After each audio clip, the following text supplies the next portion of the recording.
மகிழ்ச்சியின் சத்தம் வழங்கும் அனுதின தேவமன்னா. Voice of Joy presents Daily Manna by Rev. Praise the Lord. God loves you so much. இன்றைய தேவ மன்னாவாக சங்கீதம் 17 அதிகாரம் அதனுடைய கடைசி வசனமாக்கிய நேற்று நாளிலே தியானித்த அதே வார்த்தையை நாம் மீண்டும் தியானிக்க இருக்கிறோம். அந்த வசனத்தை நாம் மீண்டும் வாசிக்க கேட்போம். நானோ நீதியில் உம்முடைய முகத்தை தரிசிப்பேன், நான் விழிக்கும் போது உமது சாயலால் திருப்தியாவேன்.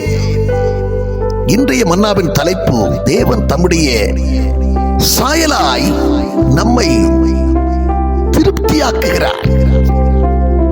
தம்முடைய சாயலாய் நம்மை திருப்தியாக்குகிறார், நம்மை திருப்தியாக்குகிறார். ஆம், என்னை கேட்கிற அன்பான தேவஜனமே, அவருடைய சாயலாய் நம்மை மாற்ற விரும்புகிற தேவாதி தேவன். தேவ சாயலாக மாறி தேவனோடிருப்பேன், நானும் தேவனோடிருப்பேன். அந்த நாளும் நெருங்கிடுதே, அதிவிரைவாய் நிறைவேறுதே. அந்த நாளும் நெருங்கிடுதே, அதிவிரைவாய் நிறைவேறுதே. மண்ணின் சாயலை நான் களைந்தேன், விண்ணவ சாய அடைவேன், விண்ணவ சாயல் அடைவேன்.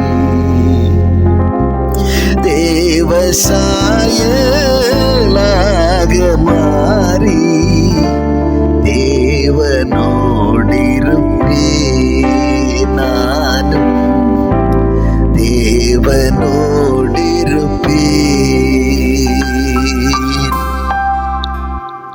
அவனை கேட்கிற அன்பான தேவ ஜனமே, தேவ சாயலாக நம்மை மாற்ற நம் தேவன் விரும்புகிறார். தேவ சாயலாக நம்மை மாற்றக்கூடிய வல்லமை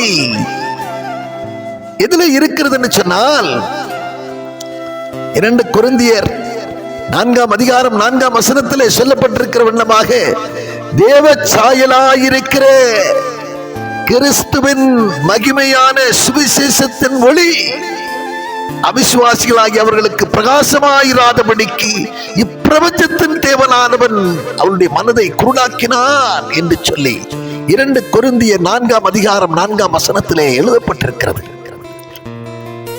தேவ சாயலாக நம்மை உருவாக்கக்கூடியது, உருமாற்றக்கூடியது தேவனுடைய வார்த்தை. தேவனுடைய வார்த்தையிலே ஜீவன் இருக்கிறது, தேவனுடைய வார்த்தையிலே வல்லமை இருக்கிறது. ஆத்துமாவை ரட்சிக்க வல்லமை உள்ளதா இருக்கிற வசனத்தை சாந்தமாய் ஏற்றுக்கொள்ளுங்கள் என்று வார்த்தை சொல்லுகிறது.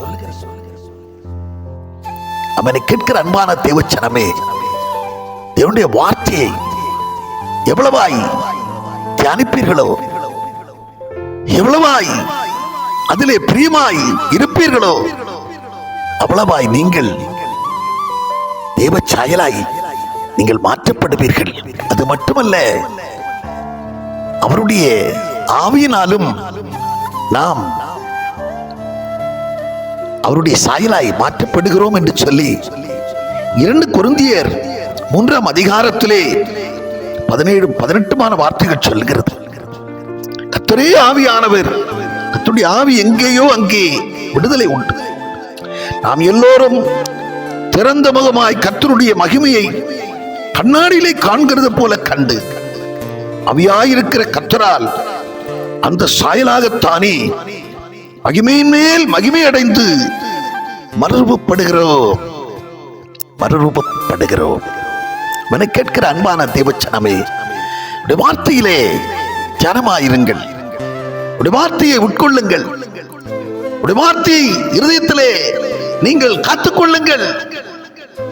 தேவ சாயலாய் நீங்கள் மாறுவீர்கள்.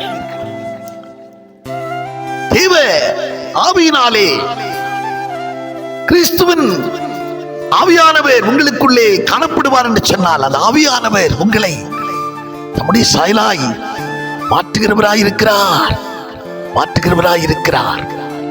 எனவே அவருடைய சாயலாய் நம்மை மாற்றக்கூடிய வல்லமையுள்ள வார்த்தையின் மேலும் தேவ ஆவியானவர் மேலும் பாய்ச்சியாயிருங்கள். வார்த்தையில நிலைத்திருங்கள். பரிசுத்த ஆவியை பெற்றுக்கொள்ள அதற்கு தாகமாயிருங்கள், பாய்ச்சியாயிருங்கள். ஆவியை பெற்றுக்கொண்டவர்கள் பரிசுத்த ஆவியை துக்கப்படுத்தாதிருங்கள், ஆவியை அவித்து போடாதிருங்கள். நிச்சயமாக தேவ சாயலை நீங்கள் பெற்றவர்களாய் மகிமை மேல் மகிமை அடைந்து மறுபும் ஆவீர்கள். உங்கள் மனம் புதிதாகிறதுனாலே நீங்கள் மறுபும் ஆவீர்கள் என்கிறதுலே கொஞ்சமும் சந்தேகம் இல்லை. நாம் ஜெபம் பண்ணுவோம். பரலோக பிதாவே, அப்பா, உடைய சாயலாக எங்களை மாற்றுங்க ஆண்டவரே. உடைய சாயலாக எங்களை உருவாக்குங்க ஆண்டவரே. அப்பாவுடைய வார்த்தையில நாங்கள் தியானமாயிருக்கோம். பரிசுத்த ஆவியானவர் எங்களிலே தங்கி இருக்கிறதுனால் இப்படி ஆவியானவர் தாமே எங்களை ஆண்டவரே அவருடைய சாயலாய் மாற்றவும் எங்களுக்கு உதவி செய்வீராக.